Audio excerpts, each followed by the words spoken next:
My acquaintance with the barefoot rag pickers leads me to Semapuri, a place on the periphery of Delhi yet miles away from it, metaphorically. Acquaintance यानी जान पहचान, इनकी जान पहचान bear foot rack picker से, वो rag pickers जो कि नंगे पैर घूमते थे, वो बच्चे जो कचड़ा बिनने का काम करते थे और नंगे पैर थे, उनसे इनकी जान पहचान इनको सीमापुरी ले गई। एक दिन मतलब इनके अंदर इच्छा जागी कि देखूं मैं इनकी जगह कहाँ, जहाँ ये रहते हैं। सीमापुरी पेरीफरी मतलब परिधि होता है, दिल्ली की बाहरी सीमा में कई माइल, दिल्ली से कई माइल्स अवे है, वहाँ पे एक जगह है सीमापुरी, वहाँ पे ये गई। Those who live here are squatters who came from Bangladesh back in 1971। Saheb's family is among them. जो भी सीमापुरी में रहता है वो सब के सब स्क्वेटर्स हैं। स्क्वेटर्स वो लोग होते हैं जो इलीगल ढंग से, गैर कानूनी ढंग से सरकारी ज़मीन पे या किसी और की ज़मीन पे कब्जा करके रहते हैं, अपना घर बना करके, या किसी की बनी बनाई हुई घर में कब्जा करके रखते हैं। तो सारे के सारे स्क्वेटर्स हैं, यानी भारत के निवासी नहीं हैं, वो सब बांग्लादेश के निवासी हैं जो 1971 में बांग्लादेश से पलायन करके आए थे और जो सरकारी ज़मीन है सीमापुरी का उस पर वो कब्जा करके रह रहे हैं, और साहेब का भी फैमिली उसी में से एक है। Seemapuri was then a wilderness. Seemapuri उस समय एक जंगल एरिया था, जंगल था एक तरह से। इट स्टिल इज, आज भी ये जंगल ही है, but it is no longer empty, मगर आज ये खाली नहीं है। पहले ये जंगल था मगर खाली था, आज भी ये जंगल ही है मगर अब खाली नहीं है। इन स्ट्रक्चर ऑफ मड यानी मिट्टी गीली मिट्टी होती है, तो गीली मिट्टी से इन्होंने घर बना लिया है। इन structure of mud with roofs of tin, और टीने के रूफ यानी छत, और टारपोलिन, टारपोलिन को बोलते हैं तिरपाल, जो प्लास्टिक के बहुत बड़े बड़े चादर होते हैं।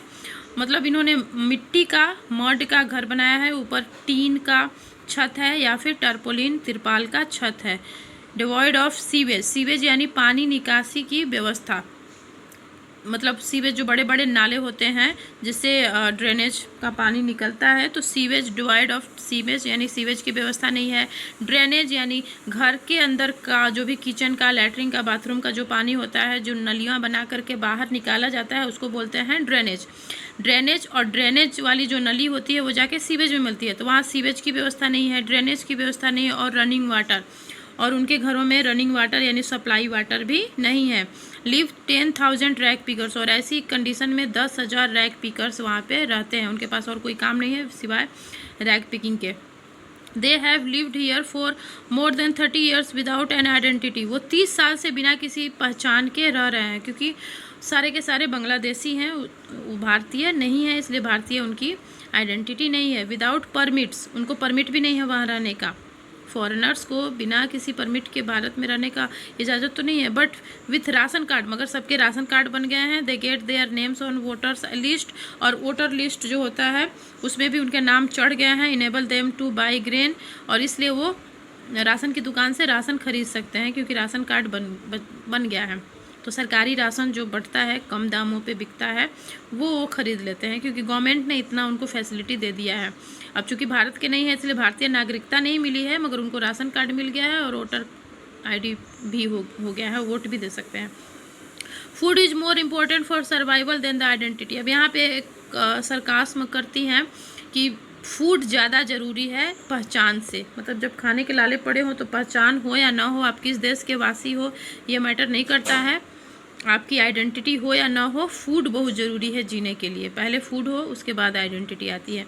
If at the end of the day we can feed our families and go to bed without an aching stomach, we would rather live here than in the fields that gave us no grain. Say a group of women in tattered sari when I asked them why they left their beautiful land of green fields and rivers। ये एक कुछ औरतें होती हैं जो tattered यानी फटी पुरानी साड़ियाँ पहनी हुई कुछ औरतों का ग्रुप है। उनसे ये पूछती हैं कि ये अपने खूबसूरत हरे भरे खेतों और नदियों वाले फील्ड को, अपने खेतों को छोड़ करके यहाँ क्यों आ गई।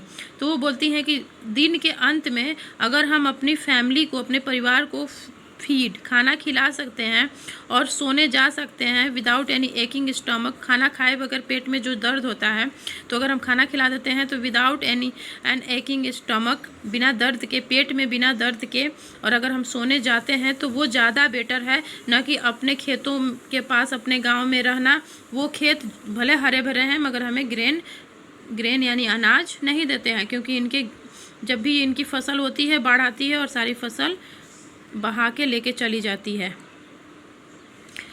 Where ever they find food they pitch their tents and that become transit homes. जहाँ भी इनको खाना मिलता है, मतलब जहाँ भी इनको खाने पीने का लगता है कि हाँ यहाँ पे हमारे खाने पीने का जुगाड़ हो जाएगा, यहाँ पे हमें कुछ रोजगार हो जाएगा, पिच यानी गाड़ना, वहाँ पे वो अपने टेंट यानी कपड़े के घर, जहाँ भी उनको लगता है कि यहाँ पे हमें कुछ काम मिल जाएगा, हमें कुछ रोजगार मिल जाएगा जिसकी वजह से हमें खाना मिल जाएगा, तो वहाँ पे अपना ये टेंट गाड़ लेते हैं और बिकम ट्रांजिट होम्स। ट्रांजिट यानी अस्थाई, अस्थाई नहीं अस्थाई, और वहाँ पे अस्थाई घर बना लेते हैं।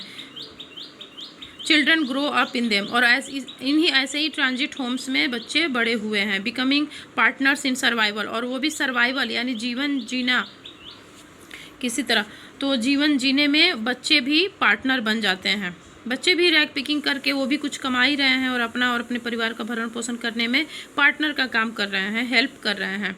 And survival is Seemapuri means rag picking, और रैग सीमापुरी में एक ही सर्वाइवल का तरीका है रैग पिकिंग, कूड़ा कचरा में से प्लास्टिक इकट्ठा करना।